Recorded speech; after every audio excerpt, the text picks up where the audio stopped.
Welcome to the Nutritious and Delicious podcast. I'm your host, Bethany, and I've been in the health and wellness space for over 17 years. As a previous health nurse and now certified holistic nutritional consultant, I help clients with their hormones health, fertility, and family health.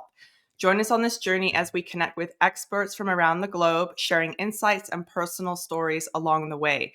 So today I'm here with Naomi. Welcome, Naomi. Hello. Yeah. So Naomi is actually from Embrace Fertility, as she has it right there in her notes right there.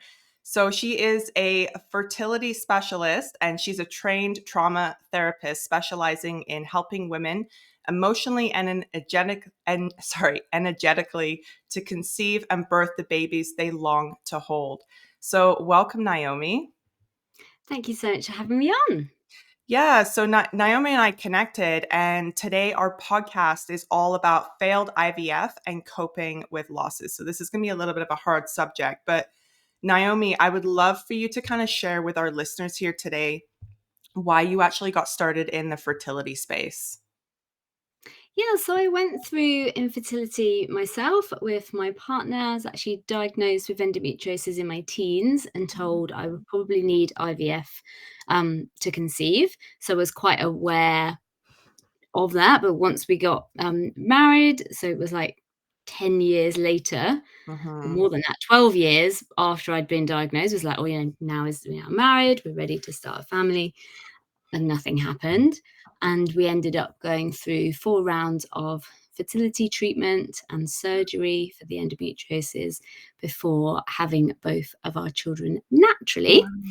And during this process, after our first unsuccessful cycle, hit rock bottom, and it was a stimulated IUI, hadn't worked. Went into the clinic and they were like, "All right, we'll give you the next bag of drugs, do it all again." And I was like, "You want me to do all of that Yeah. again?" And they were like, "Yeah, and you just keep doing it till it works." And I was just like, I can't."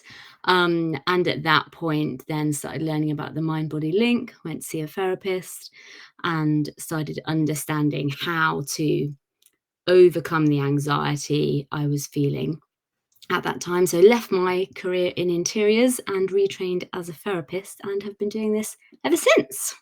That's intense, and that's an amazing way to sort of come on and help other women that are struggling in this situation. I hear it all the time, lots of failed IVF, and I think that's why we wanted to speak on this today, because there is that hope, and you have, 2 beautiful children now, which is lovely.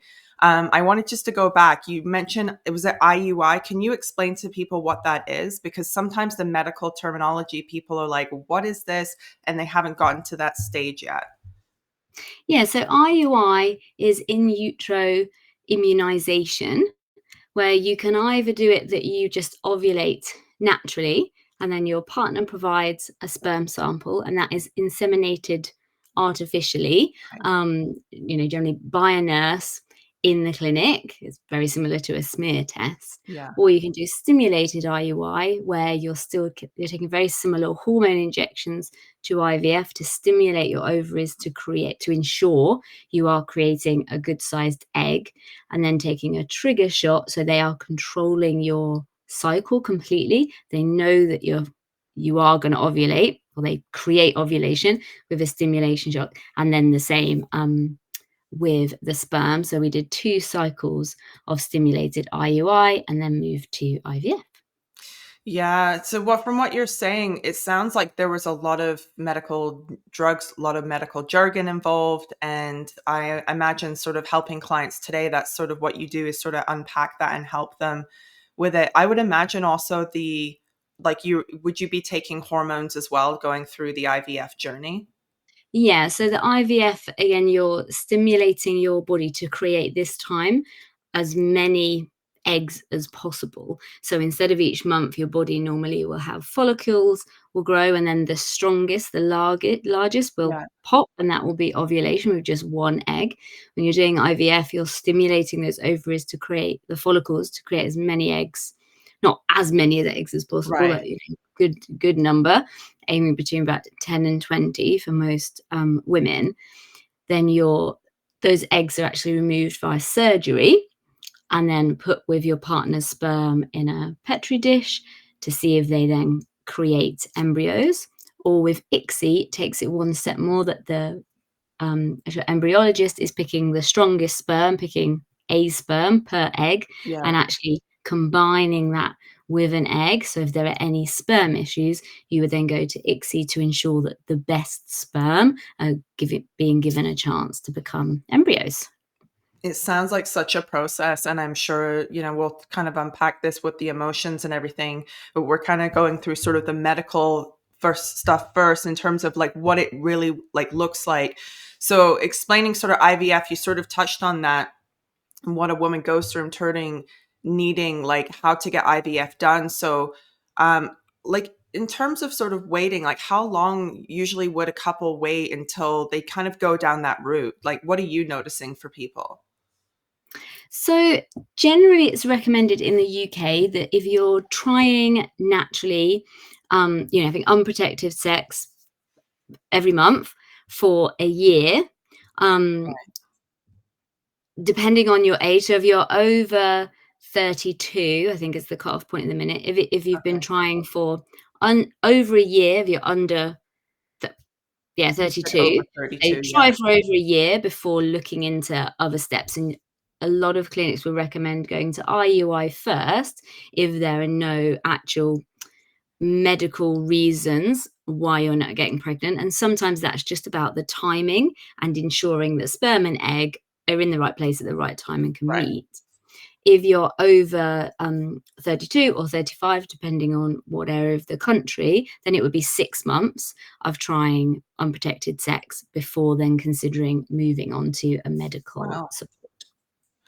Yeah, I would imagine because of the age, they're trying to sort of get it a lot lower in terms of not letting it go that full year because it could be a long journey. And I've heard of many journeys that are 10 years long. Do you know what some of the success rates for IVF are and how does it work for some and not for others?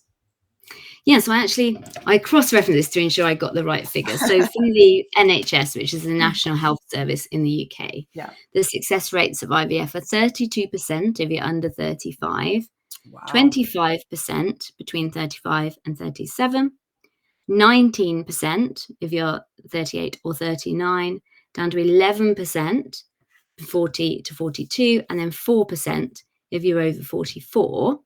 But this is based on obviously everyone going through IVF. So with these figures, a lot of the time when I'm working with clients, it will be these statistics are generally made up as well of someone starting their IVF cycle at that age. Whereas if you're starting like earlier and collecting eggs earlier and then Yeah. going in for a frozen transfer with an embryo at a later date, you're kind of using the statistics of when your eggs were collected, not Yes. the actual physical age you are now. So with all statistics, you want to be a bit careful and really understand how they're being taken. You also have to consider that for many women like myself, I had endometriosis. So even though I got pregnant naturally in the end, I had 4 rounds of unsuccessful fertility treatment, even though I then ended up conceiving naturally. So obviously my statistics are in there saying like, oh, it didn't work for me, And but you then would I be conceived childless. naturally. So it's like Right. you have to always sort of, I always take statistics with pinch of salt. Yeah, that's hard because you think about sort of like that age range of getting closer to your 40s. You said it was like less than sort of 20%. Like when someone hears that, they think like, well, why would I spend all that money? Because like some places there are programs and stuff that helps with that, but it's very expensive. And I'm not sure in the UK like how that works. Is it quite expensive in the UK? Yeah, so in some areas of the country, you can get IVF on the NHS. So for free, as part of your Right. taxes, basically. But it is a postcode lottery. So depending where you live, some areas it's just one round. And the advice of the World Health Organization is that everyone doing IVF should do at least 3 rounds to improve their chances of success because it's on average a 25% success rate. You should ideally see IVF as like a sort of group of 3 Right. rather than seeing I'll do Right. IVF once and then that'll be it. Does IVF work for me or not? You more see it in a sort of Right. course of 3 to get the best result. 'Cause, based in Canada here, we like, from people I've known that have done it, it's been out of pocket, like, and this is Canadian dollars, like, upwards 20 grand for a cycle, and that's Yeah. 1 round. Like, this is people's life savings that they're putting in. So when you say 3 rounds, that's a good chunk of change for a lot of families that don't have it. So, um, are you noticing with clients, I guess, are they going through numerous rounds of IVF, or have they kind of one? I would imagine in the Western, like in the US and Canada, they may have done 1 or 2 because of the cost associated with it. A lot of the clients I support are going through numerous rounds of treatment, or when they've come to me, Yeah. there's a mixture. So I support people before, like to prepare to go into treatment, or to obviously enhance their chances of getting pregnant naturally before needing treatment. But a lot of the ladies I support have done numerous rounds or have had numerous losses. So I support a lot of women with recurrent miscarriage, and so then the more cycles you've done, maybe the more complex the medical condition is that you're dealing with. And then you might be doing additional testing, additional steroid support with that IVF, LIT treatment, PRP. There are a lot of like add ons to the treatment if you've had losses or if you've had a lot of cycles with like very low success rate and implantation rates. So there's a lot that can be added on, and generally that is then people are going private and remortgaging homes if they need to yeah. There's a lot of questions I wanted to ask, and I'm, like, trying to think of them in a sense because, like, they came up, and I was thinking about there's so many things that come up with that. When you say you're sort of holistically supporting them, through IVF, like, are there physical things that women, can do or emotionally do to sort of help prepare them to have a better success rate with that IVF cycle? What are you doing with them? Yeah, so there are a lot of studies on the the links between stress and fertility, anxiety and IVF, and Yeah. IVF and depression. And so I talk about these studies quite a lot because it's not as simple as, oh, does stress cause infertility? It's more that infertility itself causes stress Yeah. and then can add to, can compound the problem.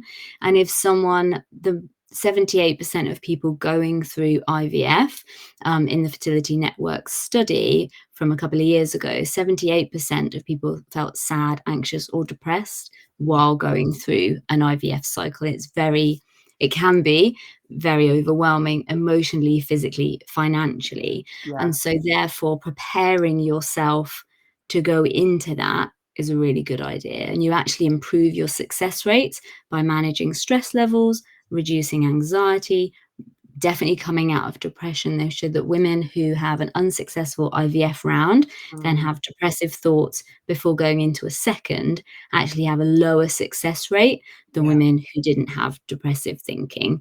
And so, from my point of view, I'm working with those studies and sharing the techniques that have been shown to improve success rates, but also using the techniques that are showing that natural pregnancy rates and IVF rates, success rates improve if you're working with your emotional well-being. Right. So, what are some do's and don'ts of being sensitive to a woman, obviously, who has lost a baby? What are some common things that are being said, I think, out in the public through family and friends? So I think the biggest one, especially with my clients who are experiencing recurrent miscarriage, those of you who have more than 2 miscarriages, is that people are saying to them, "Oh, at least you can get pregnant. At least you know you can get pregnant." Right. Whereas obviously, like I've supported one lady who's had 7 miscarriages. So obviously the getting pregnant is not a problem. Right. It's keeping the pregnancy and sustaining that Yeah. pregnancy. And so the amount of treatment that she's been through and investigations and, all different protocols to try and, sustain the pregnancy. And obviously people don't really know what to do with that. Like most people don't know that she's had that many losses because Right. she's only shared if she's sort of later along, because the majority of women miscarriage before 12 weeks, which is Yeah. the normal time that we would announce a pregnancy for that very reason, because 1 in 4 pregnancies unfortunately do end in a miscarriage, just even if there is nothing wrong with you, nothing wrong with your eggs, that's just naturally what happens. And so if you do know someone who's going through pregnancy loss, instead of trying to fix it, instead of offering like platitudes that don't really mean anything, like, oh, you know, you can get pregnant, or oh, it'll happen, you know, it will happen, because you don't know that, is more saying to them, it's like, you know, I can't possibly, you know, I can't imagine how you're feeling, but like, I'm here for you. What do you need? Because sometimes people might just need, you know, someone to talk to, or they Mhm. might actually just need distracting. They might be like, you know what I need you to do is just take me to the pub and let's just go talk about anything else Yeah. other than trying to have a baby. And that's the level of support they need. And that's when redirecting people to a professional, that then they've got that safe space to come and get that emotional support from someone who's trained to be able to support them, rather Mhm. than a friend trying to be a therapist when they Yes. don't have the language or the skills to be able to do that in a sensitive way. Right. What are some common, conditions that you're seeing that are coming up with infertility? Like, when ladies are coming to you, like you mentioned you had endometriosis. Like, are you seeing a lot of these types of conditions, or is there a lot of unexplained infertility that's going undiagnosed? I'd probably say it's about 50-50 with the clients I support, and obviously the longer I'm supporting someone, or the longer the journey they've been on, diagnosis may come along later down the track. So women with endometriosis, PCOS, Hashimoto's, um, underactive or overactive thyroid, also supporting women whose partner has low sperm, or aspermia, I can never pronounce it, where they have very minimal sperm and actually need an operation to collect the sperm. Okay. Um, and a whole host.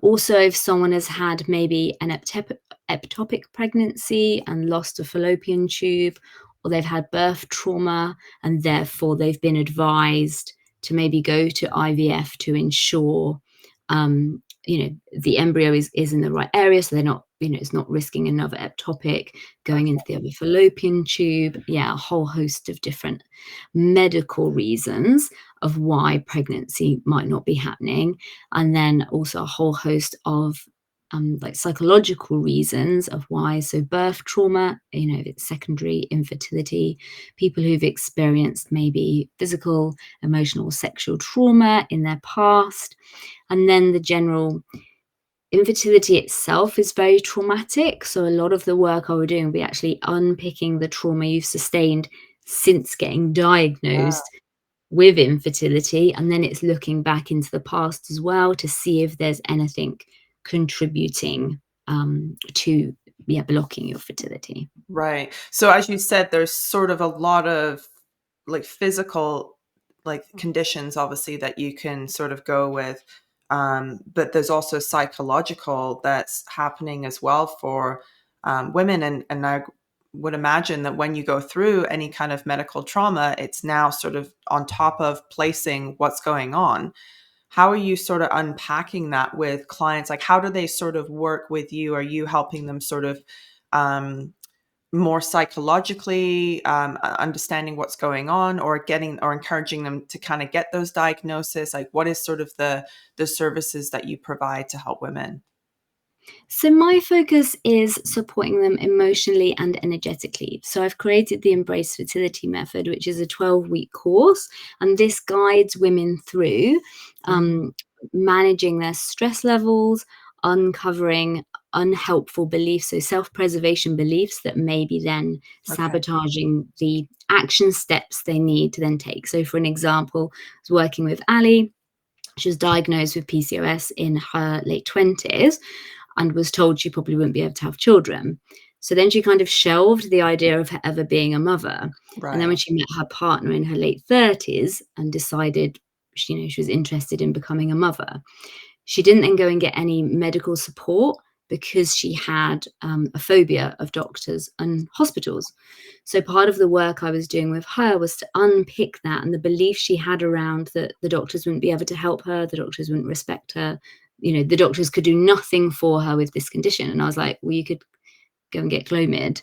And she was like, well, what is that? She had no idea of that. So sometimes it's flagging the sort of gaps in knowledge of what might be able to help Right. physically, and then working with the emotional to ensure that they're able to take those steps forward. And so sometimes if someone has, say, a fear of needles, they may write off IVF and be like, well, I can't do that because I can't do the needles. And I'm Right. like, well, we can deal with the phobia. We can remove, we can clear that phobia for you and then make it that you're able to go get those steps that you need. I heard you mention Clomid. This is something that does come up. Can you explain what Clomid is for people? So Clomid is a tablet that helps ensure you're ovulating. So especially women for PCOS, Clomid is a fantastic um, step, not even like just the first step, like this step they need to ensure that they're then ovulating. Because with PCOS, if you're not ovulating every month, instead of having 12 opportunities to get pregnant a year, you might only have 4 or 5. Whereas Clomid will ensure you're ovulating every month, you know when that's going to be, and so then you can time intercourse and greatly increase your chances of success. There you go. So there's a couple of tools right there for listeners involved. And just a couple of things as well in terms of PCOS and endometriosis. Um, I myself have PCOS. So Naomi, you have the opposite problem. So with PCOS is that your testosterone for women is too high. You're not ovulating properly. You kind of have more of the male hormones going on in your body. So it's actually sort of suppressing, whereas endometriosis is like the overproduction of estrogen. And it's actually the lining of the uterus is growing outside. So there's lots of painful periods, things like that. Whereas PCOS, it's more like missing periods. So they're kind of like the opposite end of the spectrum. So definitely getting sort of those sorted out, having a doctor or somebody advocating for you, whether, if you go holistically or to a doctor, there's got to be answers out there. And I know for myself and probably for yourself, Naomi, too, is that a lot of the times, like diagnosis and getting that treatment can go like under the radar for a really long period of time. Oh, it's just normal. It's just a woman thing, or that's you're underweight. You need to gain more weight because you're not getting your period. Things like that, and you're getting that kind of generalization. So, for women out there that are kind of looking at their hormones and wanting to have a family, definitely sort of looking at this earlier on is crucial. And I think that's the thing as well is that's why the benefit of then being part of a fertility community and working with someone who understands this and has that experience. So part of the support offer is the Embrace Circle. So you then be coming in with other women, and generally there'll be at least 2 or 3 other women, maybe with similar diagnosis to you, Hmm. who can then go, oh, I tried this, and then I did this, and this doctor's amazing for this, and oh, you could go look at this. So it's like instead of Yeah. you trying to work everything out yourself, having that sort of that shared knowledge Yeah. And as well. that's Yeah. helpful.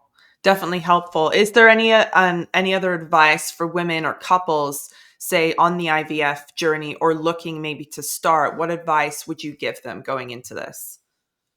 I definitely say to prepare. I find a lot of the time people will put so much effort in and they will try everything before going to IVF, which obviously makes complete sense because you don't want to go into IVF unless you absolutely have to.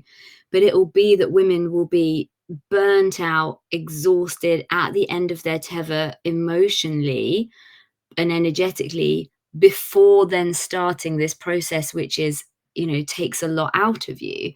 So what I say is to prepare and have like those 3 months that you're building up to go into IVF, to improve your egg quality, Mhm. and to get yourself sorted, instead of just focusing on getting your body ready for that process, be working on your mind as well. So that if you do then choose to go into treatment, you're feeling calm, you have that clarity around why you're actually doing it. With the first few rounds of treatment I just did it because the doctor was telling me I had to.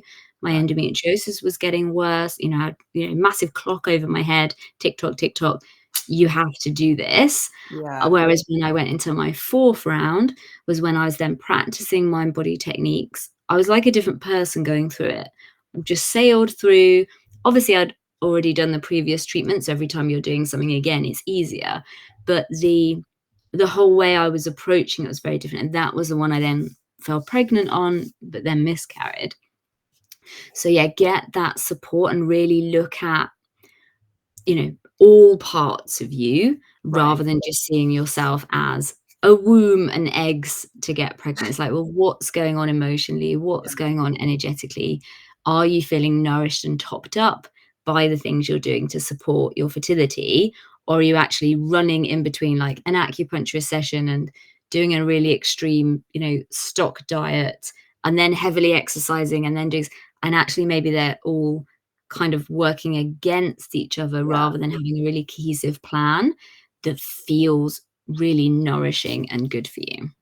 That's amazing. I love that. And what you're basically saying is take those first 3 months to kind of look after yourself, because you are trying to nourish your body like as if you would be pregnant. You're thinking differently. You're nourishing something that is going to be there.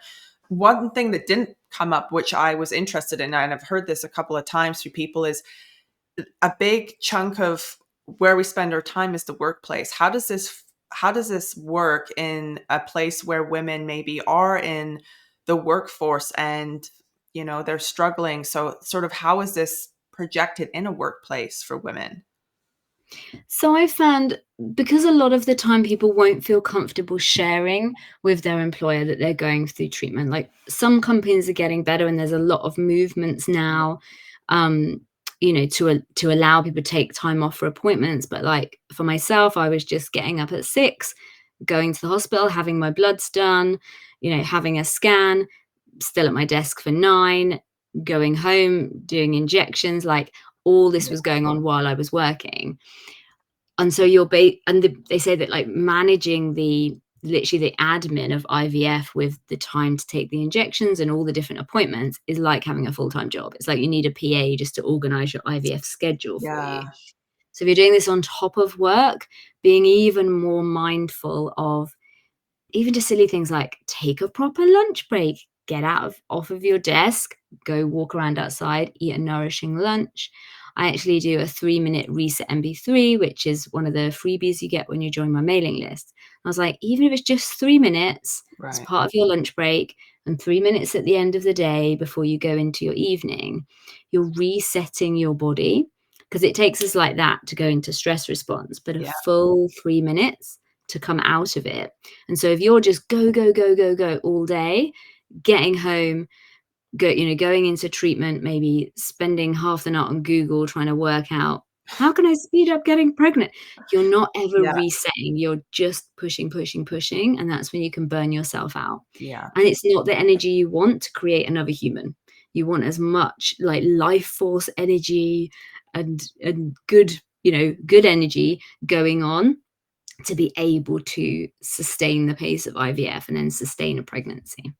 So what changed for you? Because you went through, like you said, 4 rounds of IVF and you ended up getting pregnant naturally at the end. So what sort of maybe shifted, changed for you? Maybe it wasn't a physical thing. Maybe it was something emotional for yourself. I definitely feel for me. And even though I would never say, oh, here's the list of what I did in what order, this will guarantee, this is Yeah. what got me pregnant. It might get you pregnant. But I share in the Embrace Fertility method the things that got me happy again.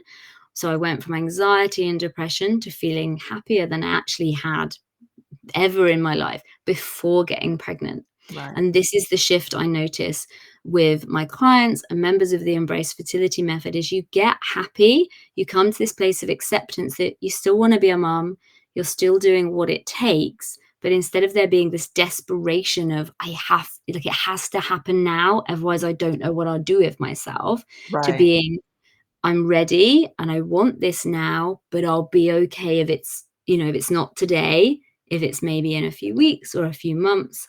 And there's the correlation between that shift and people getting pregnant. And I can see it in my members that they'll just be the way they're talking about things, their body language has changed. Even like a lot of the time, people look a lot younger when Yeah. they step out of this desperation, I have to have a baby now, like Right. this cycle has to work. If we can drop that and get you into that, I'm doing everything in my power to support my body, but I'm, me at my core, I will be okay if it's not this cycle. Right. That shift. So that's what I teach within the Embrace Fertility method, like how to experience that shift and sort of come back to yourself where maybe you've got lost in the whole world of Googling and treatments and scans and Right. all the things. You come back to yourself. And I think that's what it is. It's like what you said, it's kind of preparing your body, your mindset, everything, and, utilizing those tools. So I really appreciate you coming on today and sharing your story and about IVF. And it's such a big topic, definitely in the fertility space for a lot of women, a lot of couples out there. So thank you so much for coming on to the show. How can our listeners find you, Naomi? So the best place to find me is on Instagram. I'm just Embrace Fertility on both Instagram and Facebook. So come and say hi. I run free classes every couple of months. So if you come to my website, embracefertility.co.uk, and join my mailing list, you'll get that 3-minute reset MP3 I mentioned. And then you'll be the first to know when new podcasts land or when I'm running a free event. And if you're interested in working with me, then you can go onto my coaching page of my website and apply for a 30-minute call where we can discuss how I can support you. That's lovely. I will put all of that here in the show notes for all of you listeners out there. So stay tuned for our next episode and don't forget to like and subscribe so you never miss a show. In good health, everybody. Thanks for having me.